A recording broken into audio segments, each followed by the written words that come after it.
Sudhamurthy, for example, she most unassuming woman. She just comes. Yeah, She'll sit by herself. She eats her, and she has a coffee and whatever, and she walks up, and everybody is coming and taking a selfie with her. Yeah.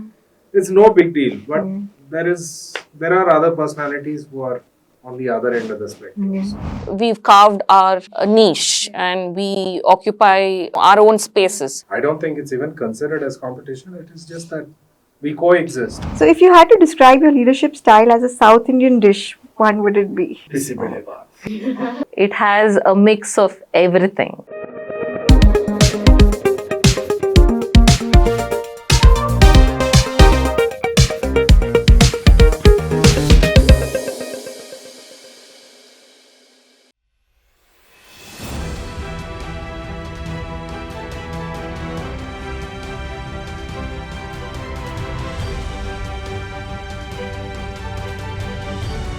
Popular Mavalli Tiffin Rooms, or MTR, is a culinary institution in itself that stood the test of time for 100 years and is still growing. From serving freedom fighters and film stars to hosting regulars who line up patiently for their dose of daily coffee and snacks, MTR has become a household name across the world.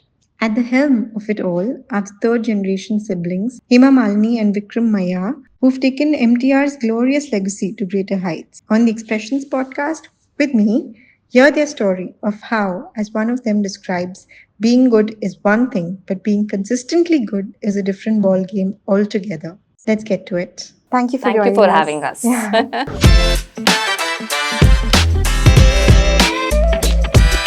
So I want to ask you all that what does the mention of MTR evoke in you? Is it success? Is it legacy, culinary institution, sensory experience, or something else? It's a legacy for us. Yeah. For me, Legacy, it is. It's something that we have to do. It's like a We're duty bound. Yeah, it's more like in a a duty. way, it's like we are the third generation. So it's a passed on, legacy, right? I mean, it's something we need to do. So we're more like caretakers rather than owners. I think that's what we are. Yeah, so we feel the brand is bigger than any of us. Yeah. And we are caretakers. We don't own the brand, but we are caretakers. That's how we feel about it. Yeah. So Vikram, the different aromas that waft through the restaurant and kitchen at MTR, how would you describe that feeling? It's like going back home. For me, it's always been like that. Every time I step into the main branch on Lal Bagh Road, it's like literally like going back home. I mean, both of us kind of grew up there. Yeah. We were born very close to the main branch, and our childhood was it was all MTR, it was. So every time I go back there, it's like literally like going back home. Yeah. I mean, we would get our breakfast from MTR, our lunch would be MTR, our dinner would be MTR, and we would sit with the employees on the floor and eat food those days when we were growing up. Okay. So it evokes home for us. Yeah, it's home. Now that you have like a CTR, Rameshwara, are you all compared? So there will always be that. I mean, not with the CTR or Vidyarthi Bhavan. They're all old brands. Yeah. So we all have we've carved our niche Yes. and we occupy, our own spaces. But the newer ones, of course, people, I think it's not like a bad kind of a thing, but the comparison or, there are a lot of people who ask us, what do you think of the newer ones? Are they competition? Every person coming into the business, every institution is going to take a part of the pie. So, that is how it is. Yeah. So, I guess it's healthy competition. It's more of a competition abroad than here. Here, I don't think it's even considered as competition. It is just that we coexist. I think we've learned to do that. Yeah. Yeah, we have to coexist. Absolutely. Being around so long, not just us, I mean, Vidyarthi Bhavan, CTR, I don't think we consider each other's as competition. Yeah. It's just, competition comes when you step out of your comfort zone, Yeah. which is Bangalore. Then it becomes competition. Yeah.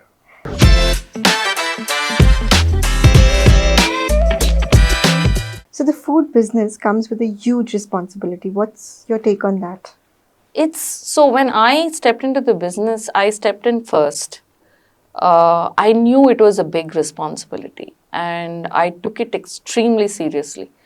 Like, I was the first women in the business, and whether it was employees or customers, they would look on me as somebody who's temporarily come into the business, and the sons of the family will step into the business. But I was serious about it. I mean, from day one, I knew I had a goal. I had to see to it that this lasts another generation. I mean, nobody should say that this is the end of the road for us. So that was, I think, it was entrenched in there, and growing up with the brand was something that we took extremely seriously. We knew that come what may, this is what we need to do. Yeah. So, yeah. And I read about that too, that, Yeah. you were the in the male-dominated space at Yeah. that point. Yeah. You were trying to Yes. figure out your space, and it was not so easy. And so what made you keep, what kept you going at that point? I think I stepped in the day after my dad passed away because things had, so none of us were in the business when dad was alive. Yeah. So he single-handedly handled affairs at MTR. So when he felt sick, things went down. So we would hear people from customers, from family, that you need to step in. Even while dad was alive, he was in the hospital for some time, and dad had already prepared me, especially, months before he passed away, that if it ever comes to a point where I have to step in, and what I need to do. Yeah. So those days when dad was in hospital, I was getting ready mentally. So the next day I was there and took those small steps to get back MTR to what it was. So since we grew up with the brand, we knew what it was. Yeah. I mean, it was not unfamiliar territory. It was something very dear to us. It was what we are because of MTR, not the other way around. So I took it extremely seriously and I slogged it out. The first, I think, few years, even after he came, I think there's always, it's a male-dominated society, at least those days. Yes. And you had to put your foot down to get things done. Yeah. So for probably if Vikram had to take a decision about something, it would be easier for him to implement it. Yeah. For me, it was extremely difficult because people didn't take me seriously. So I had to strive all the more to get things done in the restaurant. And what kept you going? Was it your love for your father? Yes, for the yes, brand? yes. Yeah. I think the initial years, I would put myself in my father's shoes all the time. What would he do? What would he do? It was like he was my inspiration at that point. And you came from an engineering background and you from banking. So did you all ever feel that you're sacrificing and, doing something? Absolutely. Not at all. Yeah. Absolutely. I remember somebody, a customer saying that, why are you doing this? You're an engineer and, And I said, I have stepped up to be this and not step down. Yeah. So this is a level above what I would have been, Yeah. So, yeah. And what goes behind making the sensory experience at MTR? When you enter, there's this aroma, there's this whole sensory experience that a customer. So what goes behind that? it's towards an the open entrance. kitchen. Yeah. So Yagnanarayana Maiya, my granduncle, designed the kitchen to be that. Yeah. So he wanted people to be getting into the restaurant and taking in the aromas Yeah. and the smells of the kitchen, and kicks up the appetite, I Yes, guess. So yes. yeah, so that was deliberately done. So Hmm. even today, it's an open kitchen. So You still you can maintain smell the that. coffee from afar. Yeah. I mean, you stand near the entrance and you can smell the coffee Yeah. from the kitchen. Yeah. So yeah, it was designed to be that. Yeah. What's one secret about MTR's recipes that no one knows? It's a Uh, secret because it's a secret. One I It's think the secret. processes yeah. are tedious processes. Some of the dishes, it's not just a couple of hours of processing. Yeah. It's an overnight process for most dishes. Okay. So, and like you said, It's not rocket science. I mean, everybody does the yeah, same thing. It's just how yeah, you do it Yeah. yeah. is the difference. Yeah. That's all. Everybody is, We do it completely differently yeah, from everybody else. yeah. So, So, when the teaching happens, each one is taught to use their senses, right? I mean, when you put in ingredients, what is the effect of that ingredient on the dish? Yeah. So, they need to know that. So, if something goes wrong, they need to know what has gone wrong. Yeah. So, even when we are in the kitchen and we are tasting, we are sampling everything, Yeah. we give them active feedback. So this is more, I think this is not coming in too strong, so you need to Change up it. that, Yeah. or so it's all standardized though. It's like completely standardized. The only thing that can happen in, especially in the main restaurant, is the roasting of the masalas can go wrong. So things like that. Yeah. So and each hand is different. So you can follow a recipe, every person can follow the same recipe to the T, but it'll taste different. Each person's, Palate is different. yeah. It's interesting, but yes. So you still have, I read about your grandfather. So he would wake up at 4:30 in the morning Yeah. and be in the kitchen and prepare the salad. Do you still follow that? Or Yes, some of his processes traditional- start. Lal Bagh Road opens in fact at 3:30. Okay. There Yeah, are two boys yeah. who come in at 3:30. Okay. They start the process. Yeah. The wet grinding and all that starts early in the morning. Very Oh. early. Yeah. And then the sambar just Yeah. before, that itself is a process. Yeah. Sambar takes a long time. Yeah. So, And yet the sambar doesn't last. It gets over. it gets over fast, especially in the main restaurant. It The was morning even worse sambar. a few years back. We kind of sort of put a handle. I mean, we've got that in hand, Yeah. and Yeah. it doesn't run out as fast Quickly, as it yes. used to. Yeah, because a lot of people travel from very far. Yeah. And, even, for example, the masala dosa, Yeah. dosai,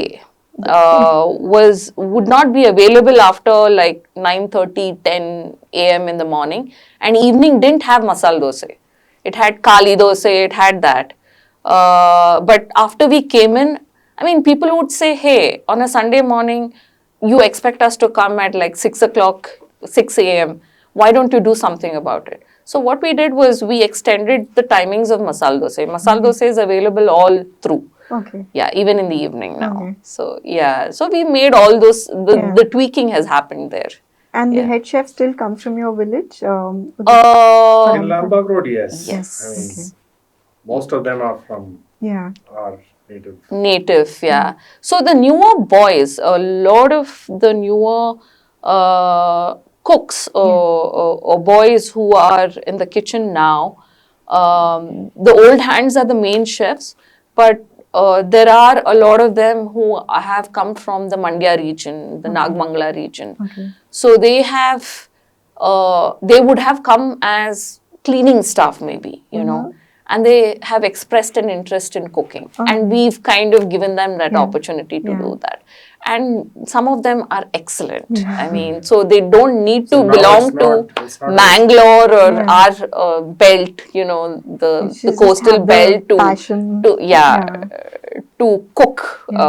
It's anybody can if they have the interest to do so. Yeah.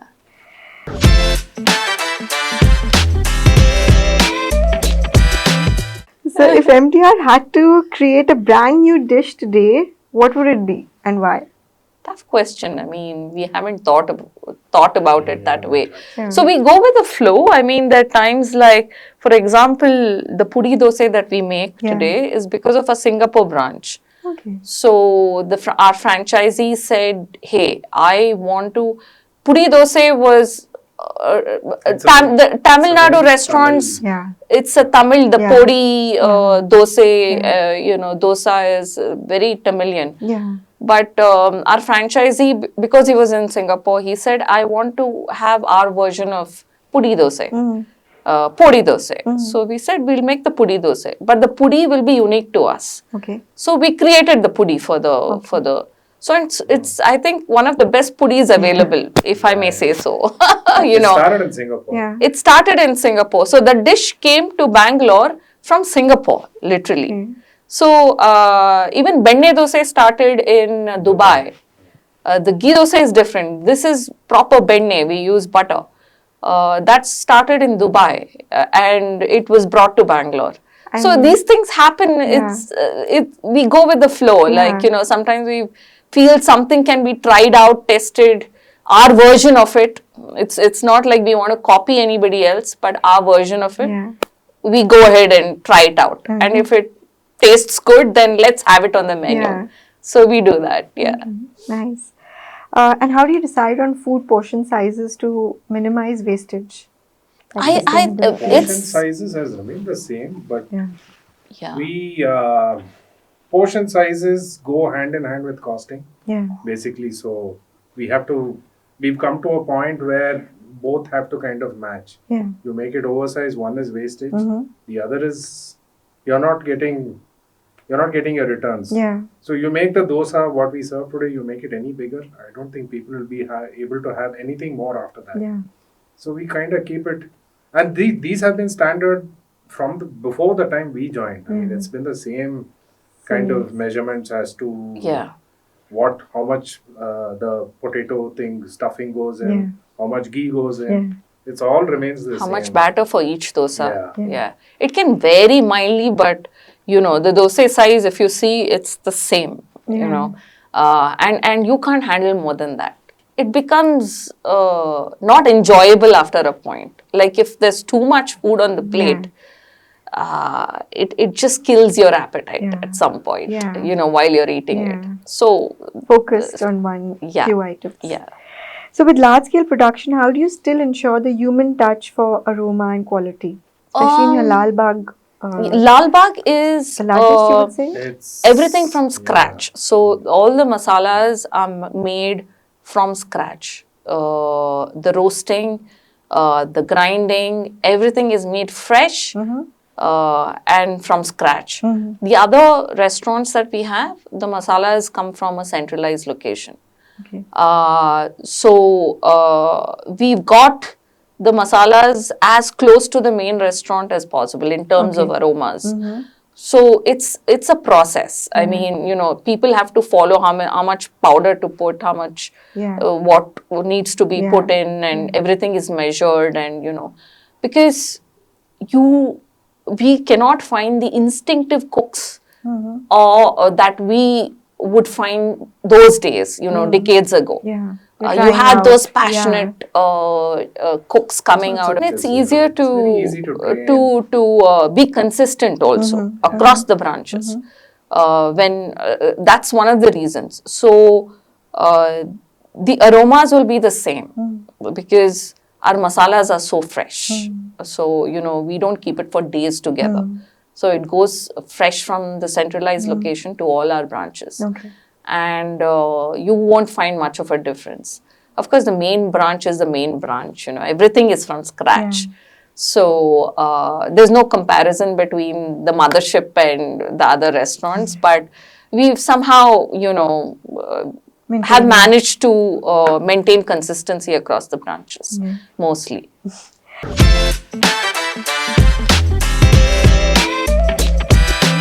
And what makes your batter different? What are the 3 kinds of rice that you use, and any different fermentation process? Is there anything that you would like to share? Fermentation process is the same.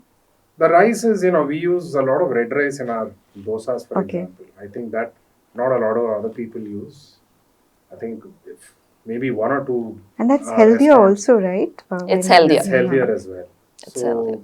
That is I think that's the only difference between the dosas. I mean, again, you're comparing with people who make dosas in Karnataka. I'm not comparing that to Chennai dosas. They don't even use urad dal in that. So here I think the rices are the difference. Yeah, and I think every brand has its own version of the dosa here.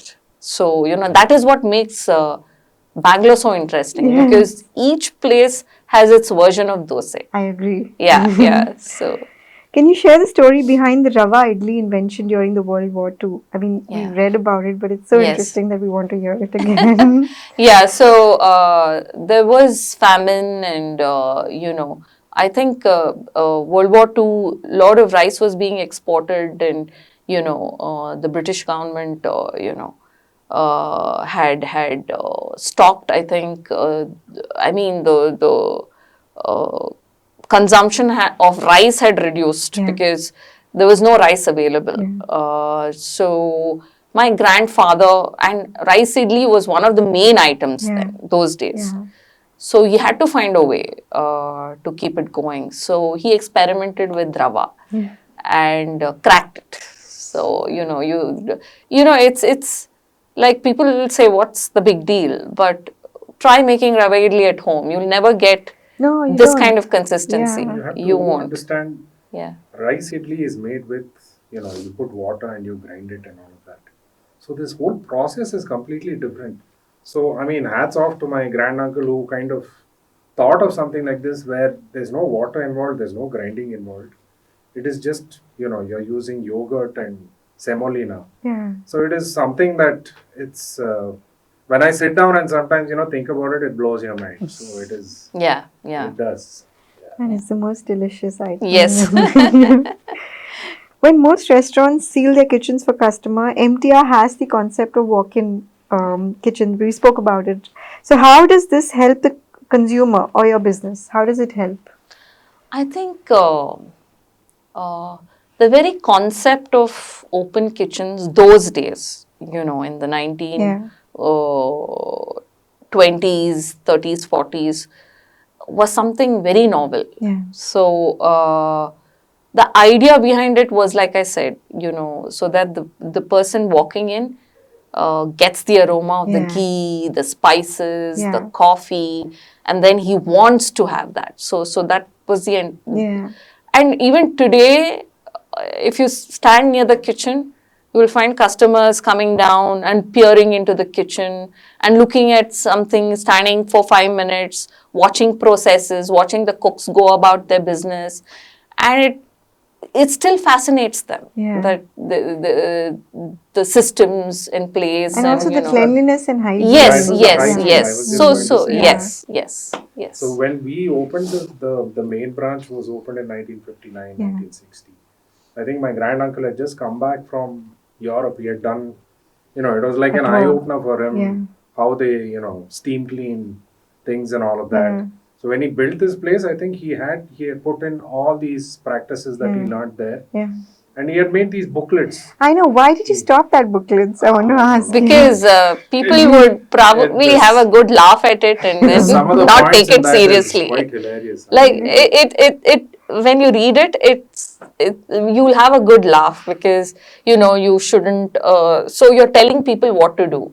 So in today's day and age, it's table manners. Like don't keep your curry leaves. You pick everything out and don't keep it on the table. Keep it on your plate. Okay, don't put it on the table. Then don't comb your hair at the sink, and the food, it may get into the food. It's basic Yeah, it's just hygiene and etiquette. cleanliness. Yes, Protocols. But if you give that booklet to today's day and age, who are these people to tell us what to do? I think that attitude has come that, hey, we'll do what we want.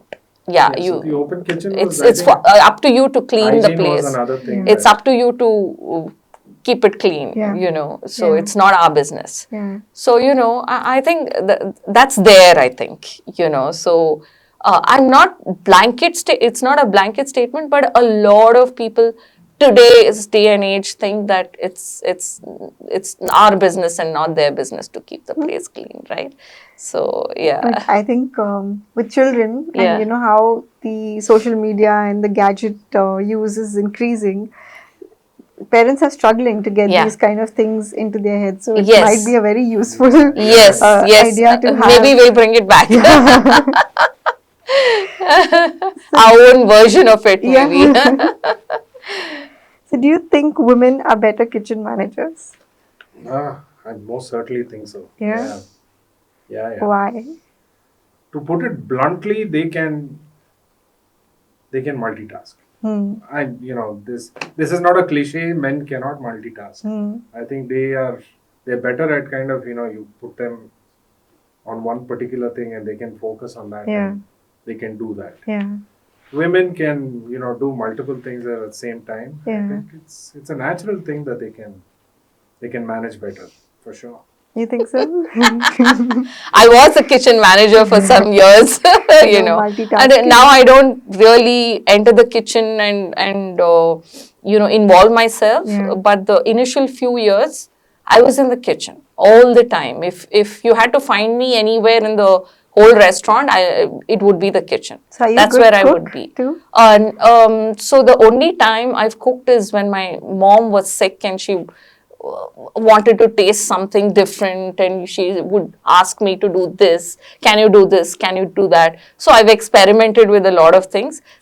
I'm not a motivated chef at all. I'm good at tasting. I'm good at figuring out aromas, and I have a palate for it. But I'm not like, okay, let me get into the kitchen and let me I don't have the flair for it. Yeah. So you earlier in one of your interviews, you've mentioned someone called Ganesh who was your cashier, and also there was this head chef. What was your relationship with them, and what was your learning from them? Ganesh is actually our uncle. He's our direct uncle. He's our father's cousin. Okay. I think he came in as a teenager. I think he was 17 or 18 when my dad kind of pulled him in. So he started off whatever. I mean, those days it was always from the bottom up. Yeah. So when we kind of got in, he was the main cashier. But then I think both of us at some point thought he's got so much capacity. So And he would know. exactly know what is wrong, what is happening. Sitting in the cash, he'll tell you. Yeah. There's something wrong there. So he had his eyes and ears everywhere, just sitting there. So, I mean, we could see so much potential bottled up. Yeah. So when we opened our first branch, he had got comfortable there. So, we said, hello, that's it. You're out. So we took him out and put him in that first branch to manage. It was a small branch. It was an experimental branch for us in Rajaji Nagar. And we put him there. Learn whatever you have to learn there. So he got confidence after that. So when we pulled him out, he said, I don't think I can do this. Said, you can. I mean, you are good in the kitchen. You're good with the management. You're good at finance. You're good at everything. You wasted potential here. So we pulled him out and put him in the first branch. And after that, he sets up every restaurant. Anything, when we think of some problem, we think Ganesh first. It's come to that. Yeah, in terms of taste also, Yeah. if we find variation and we can't figure it out, the first person we call is Ganesh. So he's so good in the kitchen. He fixes things. I mean, he knows the nitty-gritties of everything. So yeah, so he's our go-to man. And any chef from your grandfather's time whom you... Yeah, but there was Bairi. Shivram Bhai. Shivram Yes, Bairi. I've Yeah, read I think about that's him, yeah. that's whom you read about. Yes. Passed away more than a decade ago. He's the pioneer behind the whole lunch that we spread. I mean, we give the lunch Yeah. spread now. I think most of those dishes there are The masalas are has from come him. down from him. Yeah. So he's, Yeah. Yeah. so Even the he used to bisibile kind of bath carry is- us around when we were kids. You know, it was like so- my sis. Yeah. I mean, So- all of us, he would carry us Yeah. while cooking. So, very dear to us, like a father figure.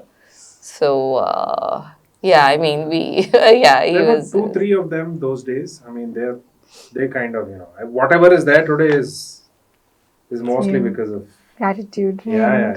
Yeah. I mean, they learnt it from my granduncle, so I think it's a direct thing. Yeah. You know? I think that's what it is. Yeah. Handed down from one generation to the next now. Yeah. Even the recipes, everything is handed Yeah. down. Yeah. So, what's the biggest myth about MTR people believe, but it's not true? Nah, I think the biggest myth is you have to wait for 2 hours. Yeah. And that's not there anymore. I mean, it was the case maybe 20 years back. Not I even think on a it's- Sunday? No. Okay. Probably the biggest 1 hour maybe. Mm. 45 minutes to an hour. I think Yeah, it's, yeah. We've become more efficient. Yeah. And I think those days, we've heard this, that grand uncle would close the doors until people would leave. Or, if the place was full, would close the doors. And then after some people leave, then he would let other people in, kind of a thing, just to manage the crowds. Okay. Yeah. Now, there's sometimes on a Sunday there's waiting of an hour maybe. But yeah, If that. we make I mean, people say, hey, it's nice waiting, but we try to minimize the Yeah. time of your waiting. Yeah. So Yeah. we do that now. I've heard Yeah. this so many times. The You biggest ask myth. someone, why don't you come over here? They keep saying, I used to have it. Why used to? Why don't you come? They say, no, who's going to sit and wait for 2 hours, 3 hours? I think that's a myth. I don't But know. it's such a nice thing that MTR is a part of Sunday rituals for most family, right? Yes. So it's Yes. such a Yes. amazing thing. Yeah.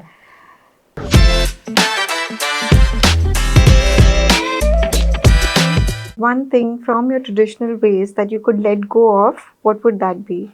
There are many things actually. I mean, it's sad to say, but the technology has been very late coming into the South Indian kitchen, Hmm. and it's still not there. There are still so many things that people, I mean, other cuisines do it so easily. I think that hasn't kind of filtered down. Mhm.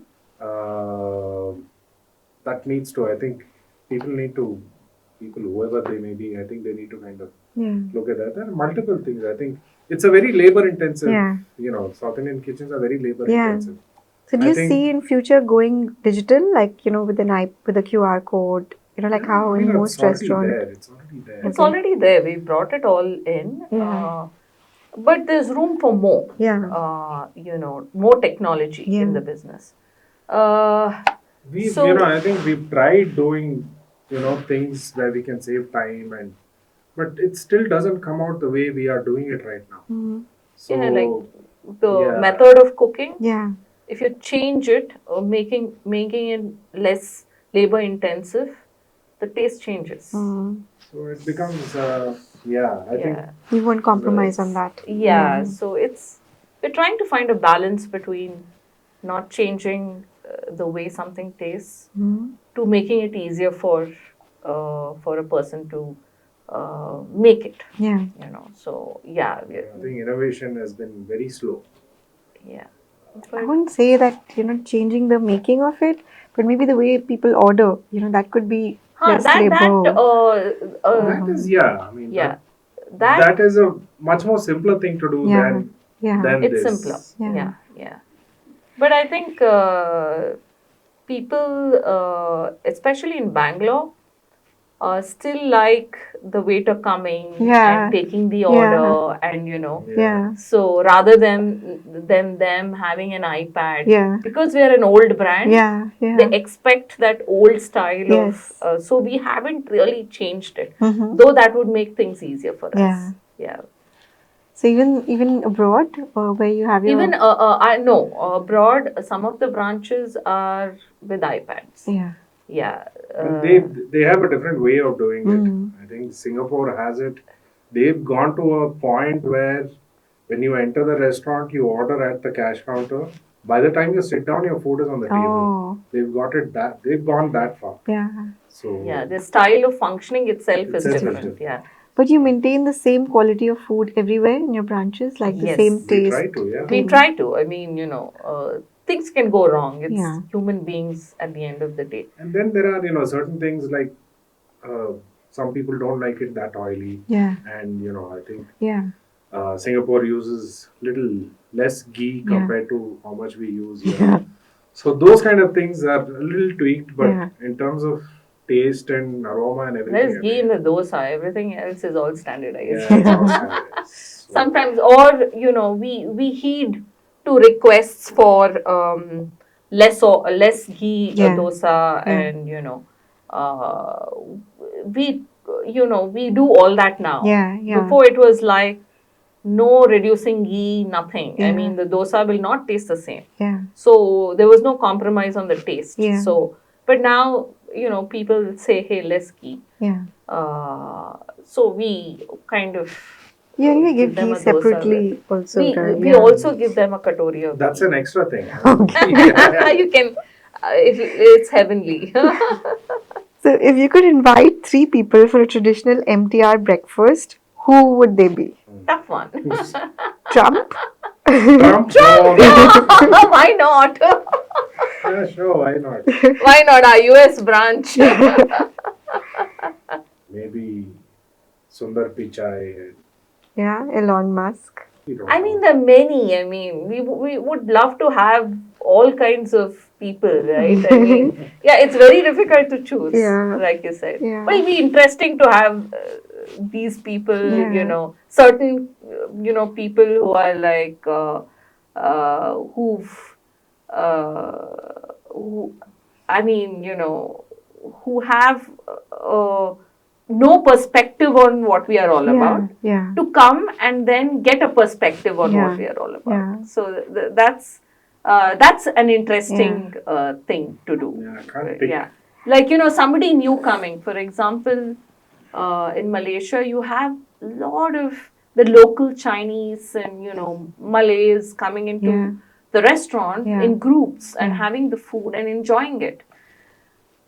That is what we want, Yeah. not 3 personalities. I mean, Yeah. somebody who, like I said, who had no perspective of what Karnataka food was all about or what we were all about, and Yeah. come and then enjoy it and then Yeah. get that, that fresh perspective on, hey, And fall in love with the yes, Yeah. yes, because we do things differently. Correct. So, yeah. Which celebrity or world leader has had the most surprising reaction to your food, to MTR's food?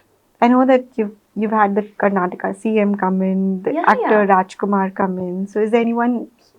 Who've come the first time, they've been brought there. Yeah. And then every time they're Every in time he's in Bangalore, Bangalore, he they will comes. make sure they come. Yeah. So, yeah. And what's this? What's their favorite dish? Most of them who I I think think idli sambar. the rava in idli. Yeah. evening, it's dosa. Okay. Masala dosa. They've Okay. come in the evenings also. So do So- they have to stand in the queue or you have a Oh, special? No, we oblige. Yeah.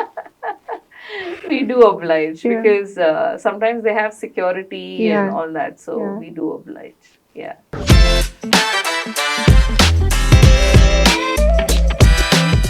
Was there something that your dad told you to keep this going, to maintain MTR's tradition and legacy that you still hold on to?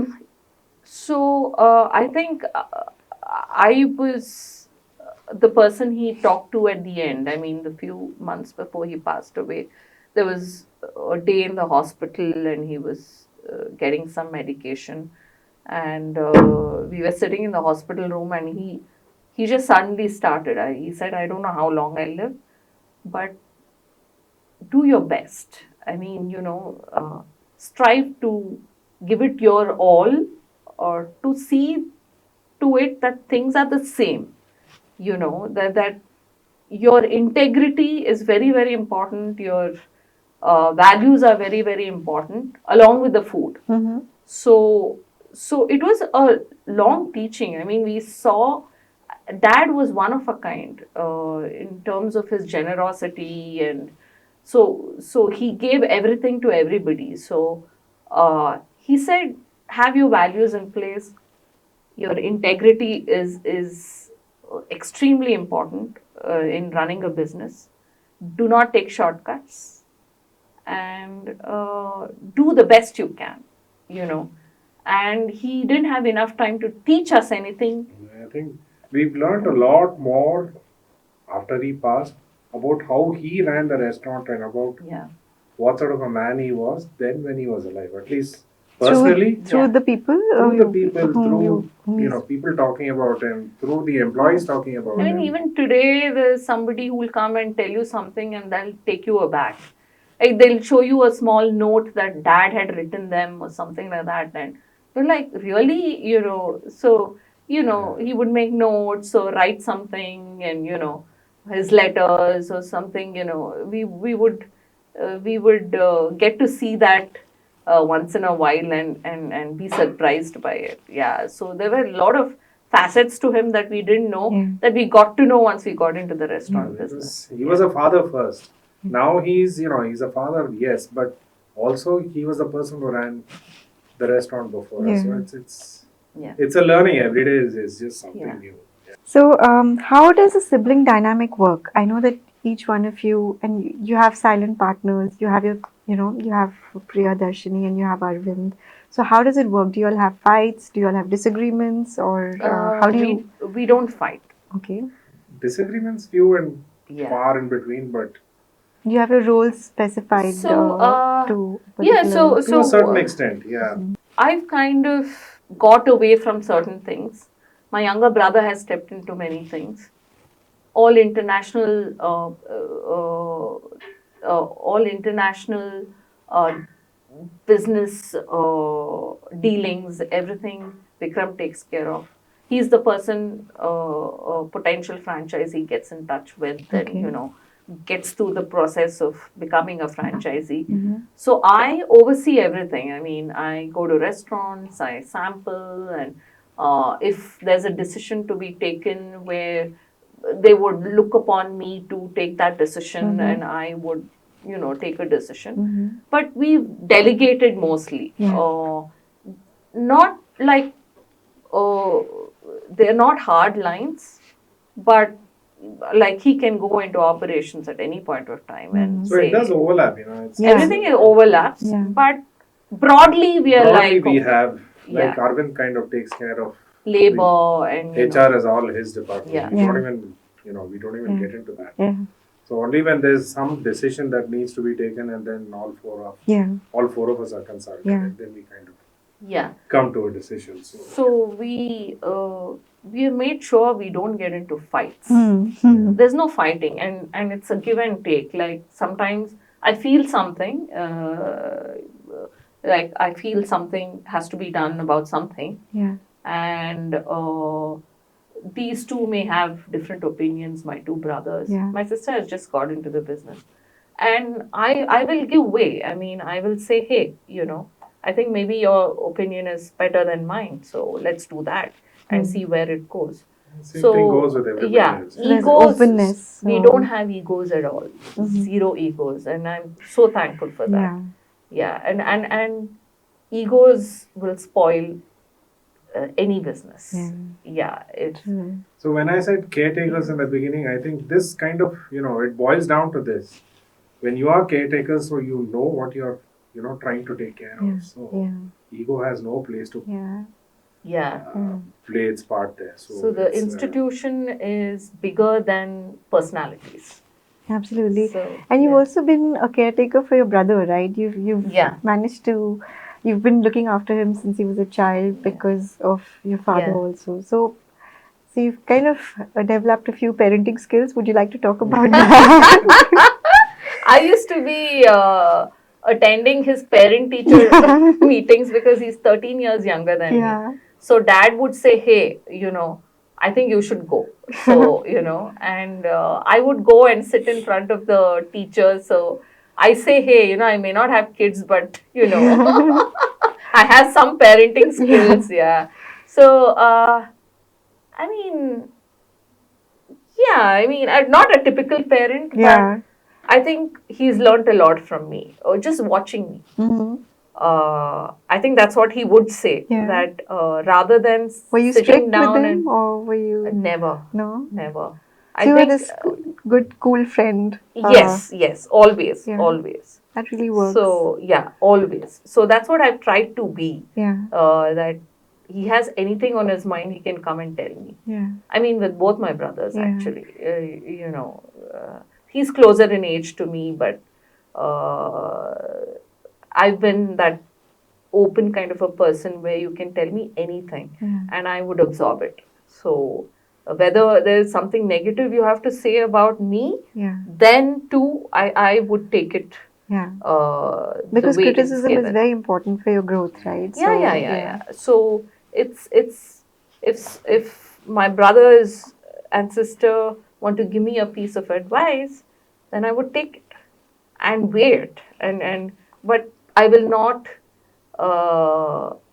let ego come in the way, or the age gap come in the way, or yeah. So my younger brother is more of a friend now than anything else. Yeah.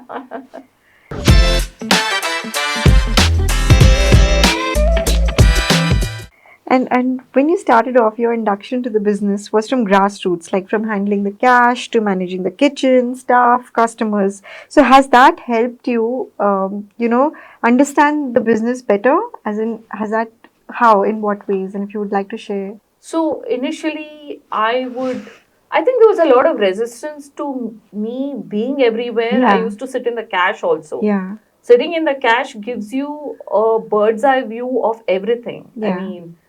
Customer behavior, absolutely. customer likes, customer dislikes, what they look at when they enter. What are the problems? What are the problems? So finance was my thing. I would sit in the office, and so initially there were a lot of issues. So I was the one sitting and figuring things out and finding solutions for the financial problems that we would have encountered at that point of time. So I've been in every department, so it gives me, like I said, a bird's eye view of everything. So I can step into any area now and confidently resolve these issues that we face from time to time. Any example would you like to share, or anything that comes to your mind? For example, even we've had rogue employees in the kitchen. Since I was a big part of the kitchen initially, I've been able to. I've actually, I don't know whether I have to tell you that or not. I've actually physically barred the kitchen of the employee from entering the kitchen physically. I've said, you have no place in this kitchen. This is my kitchen. You cannot enter. So, that guy had to take it seriously, because I was not some person who just ended up there trying to give him a piece of my mind. I was there. I was involved throughout, for all those years. And I had a right to say what I had to say. So even, billing, if you sit in the cash, you know where the loopholes are. The employees can take advantage of that. They have taken advantage of that. And we figured it out. So we've resolved those issues too. So each part of the business gives you once you're in the kitchen, you've done certain work. You know how it is. So when somebody else comes in and steps in and starts complaining about some aspect of his work, you know what he's talking about. Whether he's just bullshitting you, or he's just trying to. So any all business of these for things, that matter, right? It's the same thing. That you need to know every part of it, and they need to know that you know everything. that you cannot be taken for granted. You cannot, behave in such a way that, hey, these guys were not here, and they have no right to. So let me do whatever I want. So that doesn't happen at all, because we have been there, done that. Yeah. Yeah. So how has your mother influenced both of you in your lives? Like what role? She spoiled me. Plain and simple. My dad spoiled me. I was a bad kid according to all my cousins, the most spoiled in every way. So yeah, but mom spoiled him. Yeah. Always, dads always spoil daughters, I think. Yeah, right? yeah. But any learnings, anything that she's supportive Um, done? to have peace. I mean, uh, sometimes say there was a difference of opinion between us, whether it was in business, personal, she would step in. She would say, hey, I don't want to see y'all fighting ever. Whether I'm alive or not, I will not stand for that. Do not solve your issues in a peaceful manner. Do not fight. Do not let egos come in the way. And she would get emotional about it. If she saw any difference of opinion between any of us, she was so sensitive to it. She couldn't walk too much the last few years, but she could sense everything. I mean, if somebody was upset, she would know that, she could sense it, right? So she would, if there was something wrong between two of us or whatever, she would say, hey, this I don't want to see. So I think that's a learning. Steadfast. The way we've been brought up, we've never had big differences of opinion, and we've never let anything come in the way of us supporting each other when the need arises. So that has been a learning from her more than That's anything. steadfastness. I think that is always always there. And she cook? Is there anything favorite? I think her dad was a bigger cook, a better cook than her. But, my mom, I think I got the genes from her. So when she got married and came into the family, she came to MTR, the MTR house. The house was called MTR house. And there were cooks cooking. Breakfast would come from MTR. Lunch was cooked there. There was no need to cook. No need to cook. So when we got into the new house also, we had a chef. She helped her learn everything. I mean, she knew everything about everything. But she was not a motivated cook. So she always had cooks in the kitchen, cooking what she wants them to cook. Dad would be a good cook.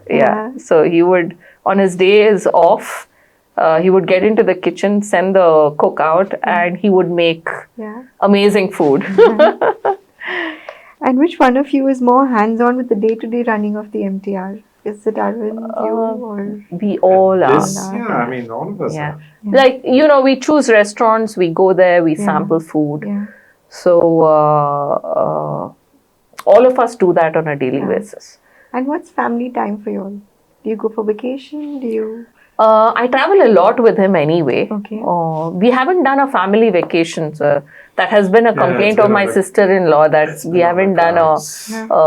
the cards, Yeah, so it's like, I think back of the mind, you always feel one person has to be here. So, so we've never taken off together and had a mini vacation. Maybe that's on the cards.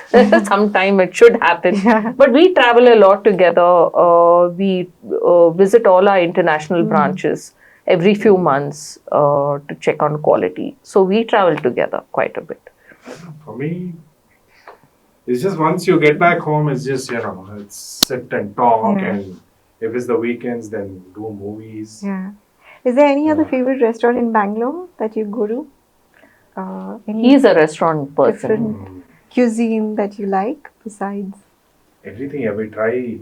My wife and son are foodies. They're big Okay. foodies. So Okay. there's always something new to try. Okay. There's no one particular go-to kind of a thing. Yeah. And she keeps finding something new Yeah. every week, you know. Okay. So it's always Yeah. interesting. Yeah. So the food industry is a tough one, and to have survived for so many decades, what is the secret?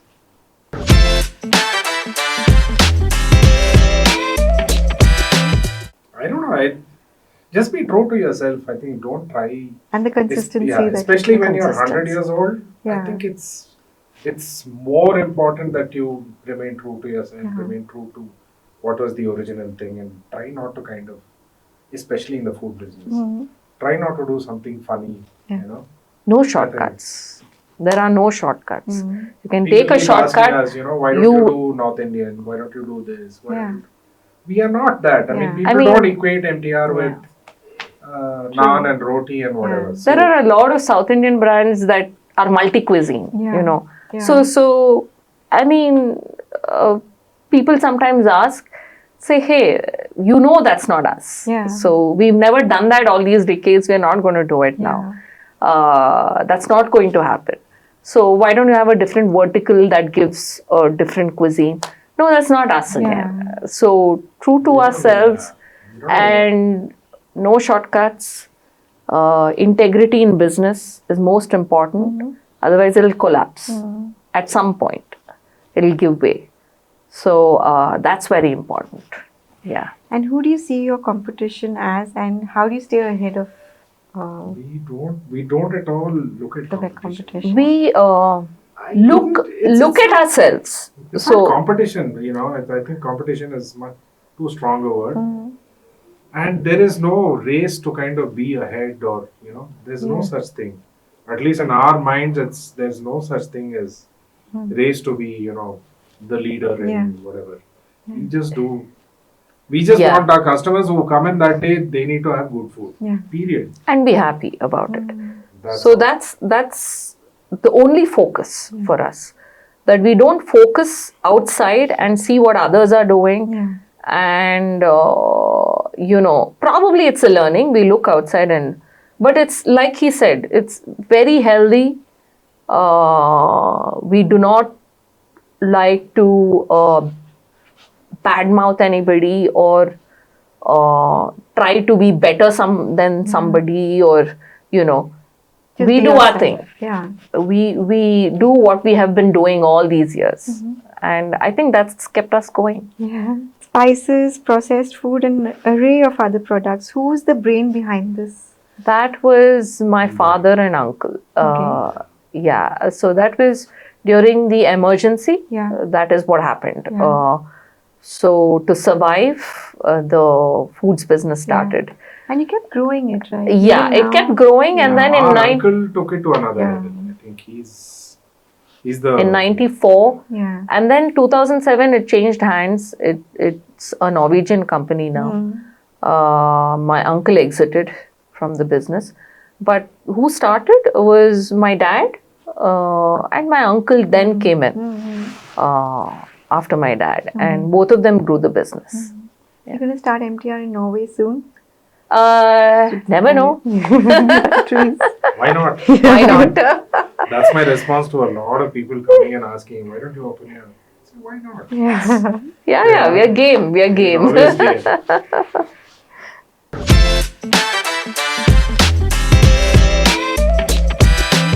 And when did you decide to go global? And what is the response you get in foreign countries? Going global was just by accident. It was Okay. the gentleman who took us to the first branch opened in Singapore. Okay. I think the gentleman who took us there, he's a close family friend of ours. Okay. So he just one day, I think he was pursuing her for a period of time, saying that, why don't you do this? You come here, I will do it. You come with us, you do it. Then one fine day, he just booked our tickets, and got our visas done. He said, you're coming to Singapore. That was in January, and by April, he was done with the whole thing and he opened it. So it just happened. It was there was no kind of planning and Okay. And things like Dubai, then other family friends said, you've opened in Singapore, now, can we look at Dubai? Yeah. I said, why not? Dubai happened. Yeah. And then Malaysia again, happened that way. Yeah. So it's all very organically we've every grown. location that we are at, yeah. we don't kind of go looking for partners there. Correct. Yeah. They come and approach us. Yeah. So it's And if always we like them and they are on the same page as us, things work out and then we're there. So it's like that. And any It's challenges in another country? Like getting cooks across, chefs across, getting masalas across. Those are the biggest challenges. every place has its yeah. other multitude of Yeah. issues. So The rules and regulations will be different. So that the franchisee handles. Okay. From us, and his or her greatest challenge is to get chefs across. Chefs So is if the they biggest crack thing. that, then everything else just falls into place, actually. Yeah. So why is that a problem? As in, See, the thing is, earlier, before COVID, what we used to do, we used to insist on our own employees in Bangalore to Yeah. go and populate that kitchen, Correct. in wherever that place may be. So post-COVID, so till then it was only Middle East and Southeast Asia where immigration is it's not that big a challenge when you open a business somewhere else. Getting foreign immigrants is not a big deal. It's tough, but it's not as hard as the minute you go west. The minute you step into Europe, US, UK, it's a huge challenge. You Yeah. have English speaking proficiency Yeah. that you need to have. Yeah. Our cooks are all 5th standard, 6th standard pass. Right. So we had to kind of pivot the way we thought in terms of getting chefs across. So that happened with the UK. I think our franchisee finally said, look, you're not finding the cooks. I will find a couple of cooks. I'll send them to you. You train them. Okay. We said, okay, let's try that. Yeah. So that just happened. And then Yeah. everything kind of, Correct. everything fell into Yeah. place. If MTR were to launch a completely wild, out-of-box product, what would it be? Product in the sense like the mixes product Or or even an item in the menu? I don't know. Like I said, we go with the flow. So if some brilliant idea comes and we say, hey, let's do this, Yeah. we will do it. Yeah. That's how it is going to It be. hasn't happened. yet. Like I said, we've added things on the menu just Yeah. organically happening. We haven't thought about it. Let's do this. Yeah. Let's do that. It's just Sometimes. it sometimes just happens. Yeah. So how do you manage the crowds on Sundays? Do you have a chaperone or someone, or is there a waiter role There's doubled a- up? No, there's a usher. There is an usher. Yeah. He takes down names, and we don't want people going and standing next to tables for the table to empty, Yeah. especially upstairs. Yeah. Downstairs, it's always the regulars who come in and they will wait their turn, and so we don't really have an usher downstairs. Yeah. Upstairs, there is one. And he takes down the names, and accordingly, as soon as the table empties, he sends them inside. So there's a training happening for all of them. Some sort Yeah, of- they get. It's not like an active training. Yeah. They know what to do Okay. by the end of it. It's again, Yeah. Every Sunday they kind of come to expect this is how it's going to be. Yeah. And so there are in Lal Bagh, it's very, I don't know if you've ever come there, but I've been there many it's got times. pockets, like there's one pocket here, Yeah. one pocket Yeah. there. So Yeah. there are batches. So Yeah. Sunday, that's how they kind of manage. Once this is full, then they put it, once this is empty, they send in people there Yeah. according to where they are on the waiting list. Correct. And then by then that is kind of halfway through, and Yeah. so that's how it's done. Yeah. Is there some leeway for regulars or? we do oblige. I mean, The question of obliging doesn't apply because they come and they do what they want to do. Lal Bagh Road is like that. no, they feel it's second home. Yeah. So if you look at the regulars there, you'll see them every day. Yeah. They think of MTR as a second home, and we respect they that. have private equations with all the employees there. Yeah. So Yeah, they are like. they have a favorite. He knows how to make my coffee. So he knows how to make my dosa. So they'll want coffee from a particular guy. They'll want dosa from a particular guy. So, it's like home for them. And So, is there any special deluxe room or something? yeah, there are rooms. You need yeah. to make bookings, or how does it work? So we Or don't, you- we take lunch bookings for bigger groups, Yeah. but we don't take breakfast bookings Okay. because, Breakfast only when there is like. because there's a lot of walk-ins. So how do you manage bookings and walk-ins? Yeah. So it's, most of them, it's last minute, they think, hey, let's go to MTR. So if they plan in advance, they let us know if it's a big group. Then we make sure that entire space is available for them at that time. If they cross that time, then the place is gone, because we don't want people to be waiting too much. So is there someone at MTR who's been around from the time you were a kid, still there? Ganesh is the oldest, no? Yeah. Now? Ganesh, Subramanya. Subramanya, Kodanda. Few of them. Yeah, Kodanda is, you'll find him behind the fruit mixture counter. Okay. He makes the fruit mixture. Okay. He came as a young guy, and so I've seen him since I was a they've kid. Been around. He's been Kodanda has around. been around for about 50 years. Yeah. So Ganesh himself is like 45 years plus. So hard to find people like that now. Yeah, right? yeah. I mean, And you they're can't- so loyal. Yeah. They're so loyal. Yeah. So, we are blessed that way. Yeah. We're blessed that way. So I also read that you played with children of the employees, and then now you have to. Yes, Yeah. yes, How does yes. that feel? It was a lot of fun. It was a lot Yeah, of fun. so it was so much fun then. Yeah. I mean, now they have to take you seriously. Yeah. I think they still have that. Okay, we bit played awkward together for you, as yeah. kids. So, but then you have to put your foot down. Yeah, when you have to put your foot down, yes. That does not come in the way of It's not like a lot of people whom we played with have come and joined MTR as employees. Yeah. There are one Just or two. one or two. Yeah. But yeah, that was Most of them, a lot of fun those days. most of the kids got educated and didn't get into the same business as their parents or fathers. So they're all over the world now. Our employees' kids. So yeah, that makes us happy.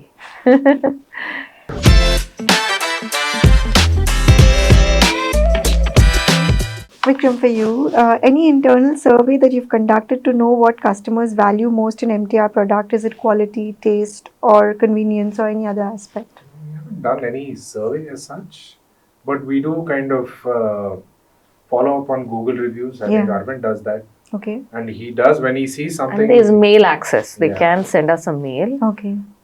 And we respond so after looking at what the problem was, and we do take those things seriously, Okay. especially when they send an email. Yeah. Then we take it really seriously. So there are troublemakers also, who just want to cause trouble. Yeah. But when an email comes, Yeah. then we take it really seriously. We look into what happened and we respond. So that is the feedback that we actually give importance to. Other than that, they can write at the cash counter. They can write a thing and leave it for us to read, and Even So reviews and all that. I mean, reviews, see, yeah. in Bangalore, it's a very easy thing where Yeah. people just come up to the manager and tell them this wasn't right. that Yeah. wasn't right. Yeah. But we have to go through the reviews when you're abroad. I think Yeah. reviews are very important. Is there anything that has stood out over the years? Any sort of negative feedback, and you guys, Negative feedback is always there. It's anything, any incident? Nothing. it's very general things, whether it's a nothing service, serious, there hasn't been. something was not up to the mark, or somebody will say MTR was not like how it was before. That will always come. I mean, through the decades. Even when my dad was there, he was getting MTR was not like this before. But it cannot be the same because ingredients have changed. Everything, every ingredient that you have in your food today, it has changed. Yeah. Not for the better. So so the aroma of the ghee, Yeah. or the rice that we use, the semolina that we use, Yeah. everything, the quality is different today. Yeah. And you used to use buffalo milk, now it's cow's milk. It's cow's Yeah. milk now. Any Yeah. reason why you changed? Where are the buffaloes in Bangalore? Get buffalo milk. And it's not, it's It's- very, it's- one is yeah. very difficult to find. Yeah. Second, it's very cost restricted. Yeah, It's not I mean, as- it's healthy also. Yeah, it's not. Yeah, but people don't have buffaloes here Yeah. anymore. Yeah. So unlike in the north, I think north still has Yeah. buffalo milk and yeah, but not in the south. Yeah, very difficult to find. And the quantities we use, we cannot find Yeah. that. Yeah. So the absolutely delicious ghee is an integral part of food at MTR. Have you had any feedback on the health conscious clients? Of course, I mean, there's always. I think it's flipped a little bit because people used to think ghee is worse than oil. Yeah. That oil is better at some point. Do not give us oil dosas, and we will say, hey, that's not oil. We use only ghee. Yeah. It's Yeah. pure ghee. Yeah. And ghee was such a no-no. Coconut, for example, coconut oil or even coconut was looked down upon at some point.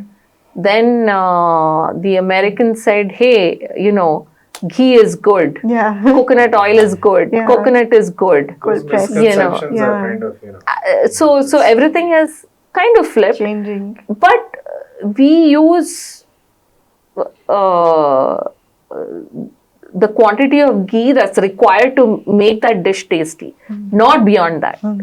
We don't, go to the extent where the ghee is going to give you a heart attack. That's not the case. And it's made at MTR, the ghee? Or The you ghee source- is we used to that make, was before. but again, the quality of butter went down. Yeah. So butter used to come from all the villages around. Yeah.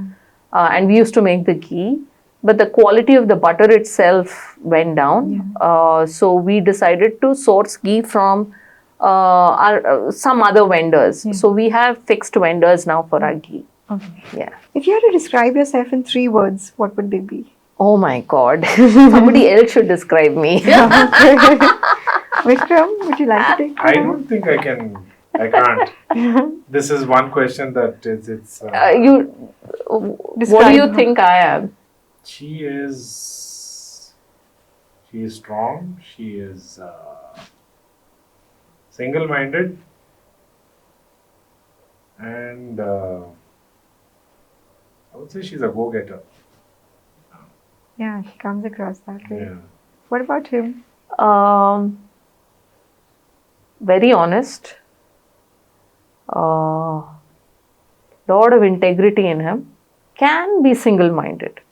I mean, he's very flexible in a lot of things. But he comes across as no nonsense person. No nonsense. Yeah. So yeah, he's no nonsense. Completely honest about things. Yeah. So that's a amazing. quality to Yeah. have. If you call me that, you should meet my brother. Yeah. He's He is brutal about as far as being honest and brutally honest. brutally honest. Yeah. He's like that. So Does he take that from your father? Yes. Mhm. Yeah. Most Yeah. certainly. He's more like my father than any of us. So what's one quick fix masala that can immediately make your food flavorable? Like a must-have spice in a kitchen. Podi. Absolutely. What's your go-to comfort food after a long day? Curd rice. Is it? For me, it is. Idli sambar. Yeah. I can have it morning, afternoon, Yeah. evening. And 7 days in a week? 7 days in a week, I can have my idli and sambar.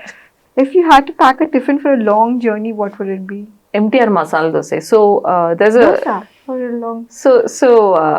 I mean, technically speaking, the dosa will not taste the same Yeah. as having it in the restaurant. Yeah. But Dad used to pack masala dosas, remember? It used to be And wrapped in idlis, banana leaves. banana leaves, and then we That, would. the taste itself is like. So we would travel to Udupi, Mangalore. We would travel at least twice a year sometimes, holidays, summer holidays, and we would go by car. Today you have all these restaurants lined up. Yeah. Those days, no restaurants. So we would carry picnic baskets. And Dad would put the blanket under a nice tree and then take out the picnic basket. And the idlis and the dosas would come out. And the dosas would taste so amazing. I Really? don't know. I mean, whether it was because it was packed in banana Yeah, leaves yeah, or, yeah. but the hunger, I mean, Even till date, when there are times when my wife's not at home, it's just my son and me. There's no maid. Then I order from MTR. Yeah. So that comes and I wait for half an hour for it to actually go cold and then eat it. Really? It's just amazing. It's just- Thank Yeah, you for it's the soft. tips. Next time we It's go for a soft. trip, we're going to pack them. yeah, it's going to be soft. It's Yeah. not going to be crispy. Yeah. But the taste itself, it's amazing. Yeah. Wow. Yeah, you should try that. Yeah.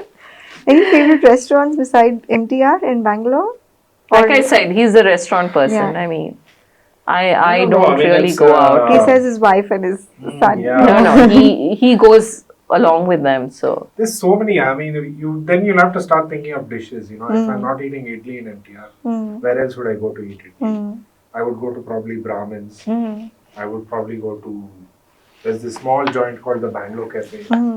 7 o'clock in the Yeah, morning. yeah, I've heard of these it. hot idlis, or maybe Veena stores. So it's like dish wise. You think of a certain dish and then you equate.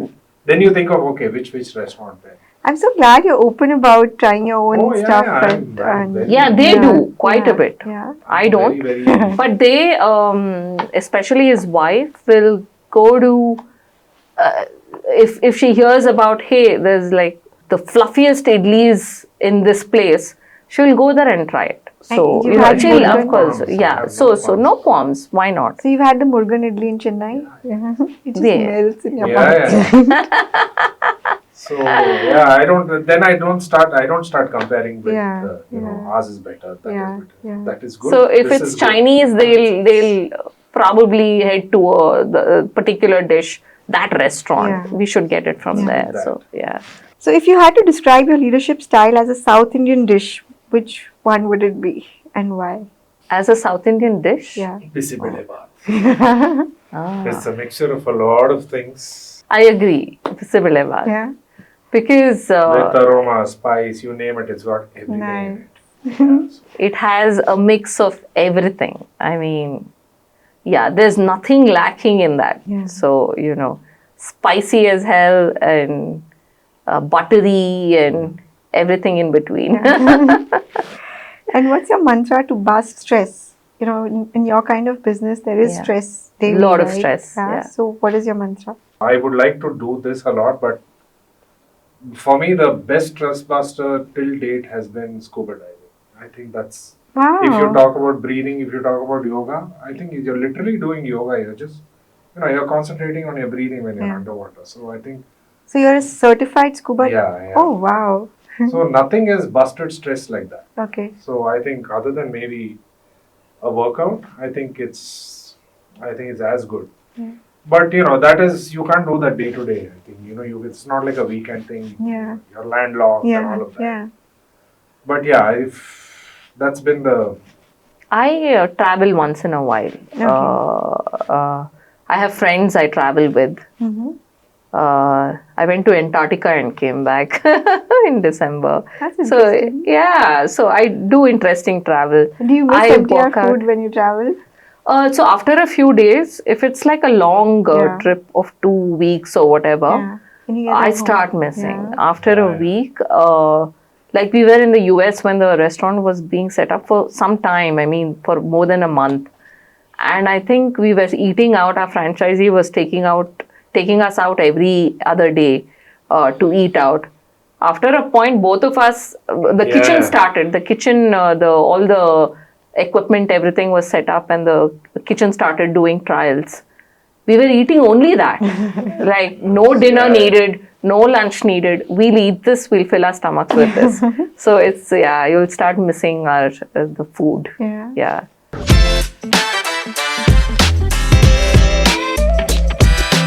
We're just going to talk a little bit about money. So I just had a few questions. How do you think different cultures view wealth? Some may hoard it, spend it, and others share it. So do you feel there's a difference in how the past generation and future generation would view it? Yeah, I'm sure. I mean, it's quite evident now. Yeah. I think my father's generation, it was always, I think my father was an exception in this, but they used to hoard. I mean, it was Yeah. like, save for a rainy day, save Yeah. for a rainy day. Yeah.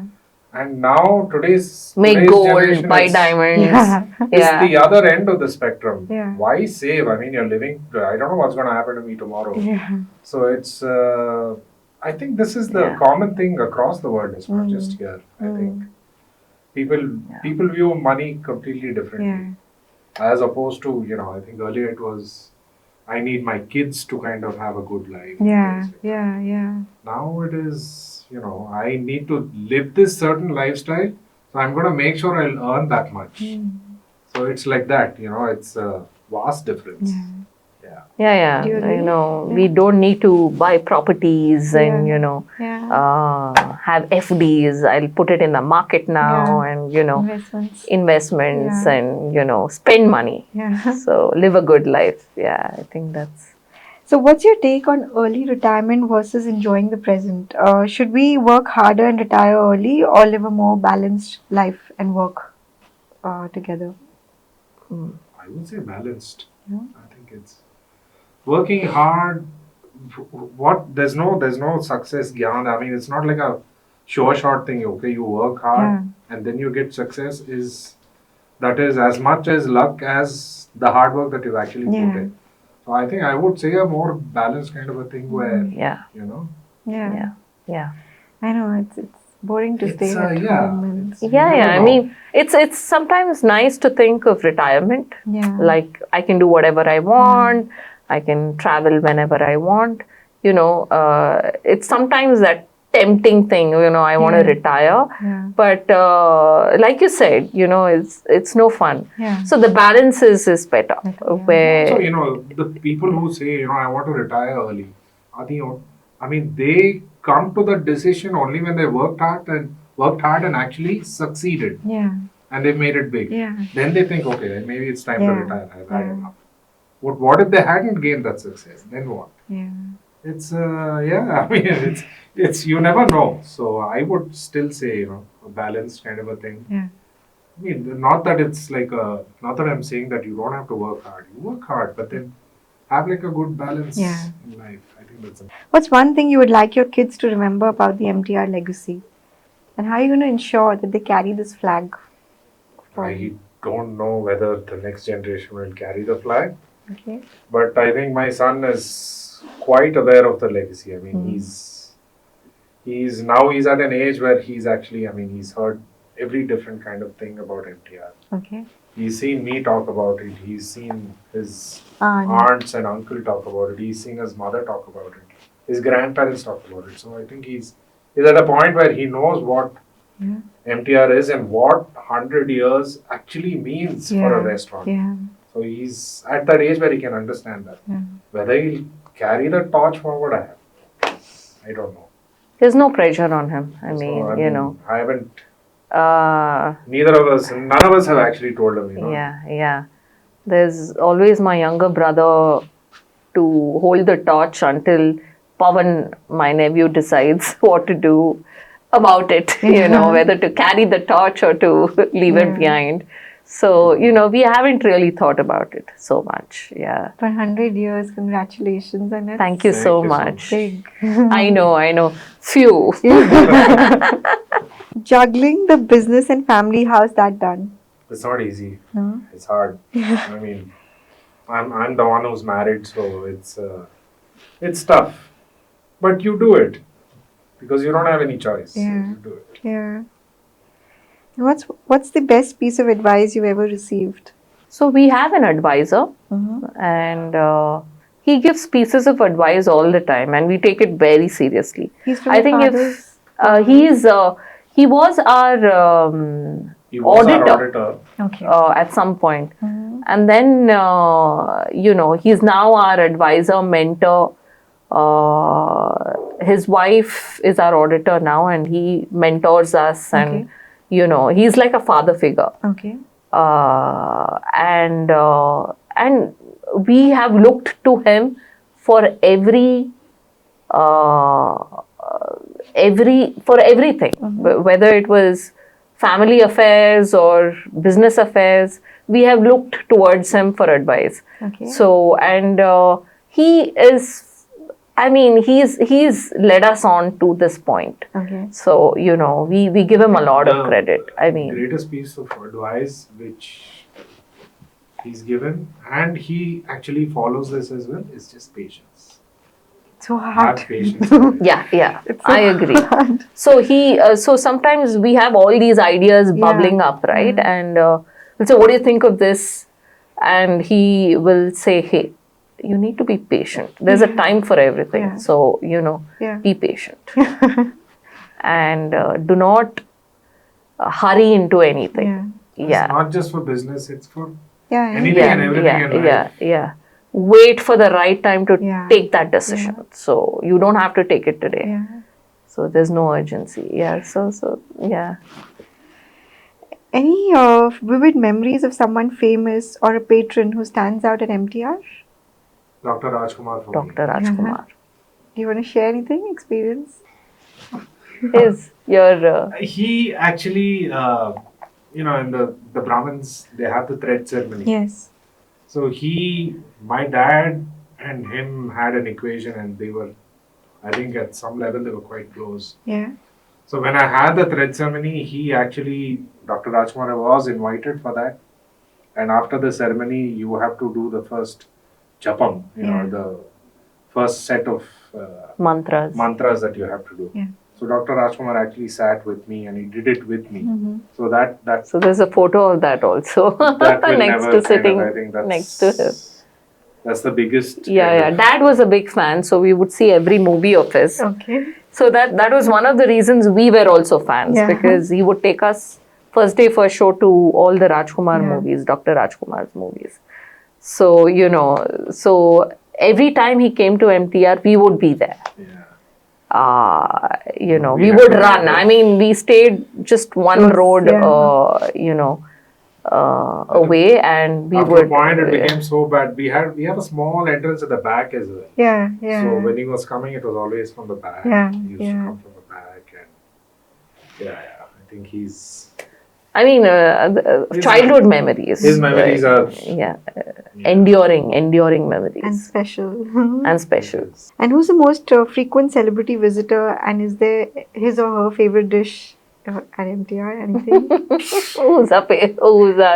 I don't know. Nowadays, you know, So many before people there was a come. big deal. Now It's they just just they come, come, they have their food and they go. Yeah. I mean, Like it's Sudhamurthy, for example, she most unassuming woman. She just comes. Yeah, She'll sit by herself. You know, she eats and she has a coffee and whatever, and she walks up, and everybody is coming and taking a selfie with her. Yeah. It's no big deal, but there are other personalities who are on the other end of the spectrum. Yeah. So there's no regulars as such. I think a lot of people coming. So You had this Kiwi journalist, Jack Marshall. What was your reaction from the customer? What was that whole thing? I wasn't there. I think she was they there. were so excited. That's what my manager said. I was not at the restaurant. Okay. But he said there was so much excitement. Yeah. So they were asking him questions and, How you did know. that happen? Was it suddenly? So that was, I think he was doing a feature. They called and they said, so we do these different experiences and all that. We want Jack Marshall. He's from New Zealand, and he will become a waiter for a couple of hours. So we said, great. They asked me, are you open to it? I said, why not? I mean, it'll be an interesting experience for the customer as well as for him. I mean, you know. Yeah. So I think he was like blown away. At least I think so. And the customers were totally, you know, on board and, you know, asking him questions and, you know. Must have been fun, huh? Must have. I think he had a lot of fun. Yeah. And customers too. I mean, you know, it was like a white guy wearing a dhoti, you know, they taught him how to tie the dhoti and put it up and tie it and all that. So it was like fun. So during the pandemic, were you able to provide any support to communities in need? There were We lots. tried what we could. I think everybody was trying to do what they could. So some people wanted drivers and vehicles to carry the food across, and we provided the vehicles, and we've done what we could. There were And few friends of mine who. So there was a point where Palace Grounds was kind of. There were a whole bunch of people there, and every state had its own kind of tent and pavilion. There was Jharkhand, there was Bihar. So a few of my friends they adopted those tents. And I was able to, MTR was able to kind of provide food for a couple of days and things like that. Yeah. So, like I said, everybody did what they could. And that's the story of COVID. I know it was, How has Parampali changed over the years, and has the MTR family facilitated any community development in the region, like education or? So Dad, not particularly Parampali. Parampali itself doesn't have a school as such, but around the other smaller towns and villages. And what are the plans for the next 50 years? Oh God, we are thinking 1 year at a time. 1 day at a time. 1 day at a time. So I don't think, I'm 25 years in the business now. I didn't think I will last that much. Like my father said, try your best, do your best. That's all I did, So from day one, it was always, I need to finish off this day, survive this day, right? So I was in survival mode then. Now I'm not in survival mode. But we do not look beyond, maybe we look, the next year has all this happening, but we don't plan anything. We don't have a 5-year plan, 1-year plan, 10-year plan. We do not have plans at all. So we just take it a day at a time. Absolutely. And do we see a fourth generation being trained to take forward the legacy? Not being trained, whether he'll take it forward, I think. So do you have any plans of documenting this in a movie or in a book or something? Because 100 years. We are coming out with a book called The MTR Story. Right. So it's basically documenting the journey of our employees and customers and their memories of MTR, our memories of MTR. So all captured in that book. So that's going to be launched shortly. I look forward to reading that. Yes. Anything you want to share about the book? No, nothing. It's it's not like a case study or something. It's just, as the book's cover says, it's just memories. The story of it's a labor of love. It's called. Just, I know. I think a huge token of gratitude towards your dad and the family. Absolutely. I think it alive. Yes. So it's about what made MTR what it is. I think that's. It's high time we documented memories.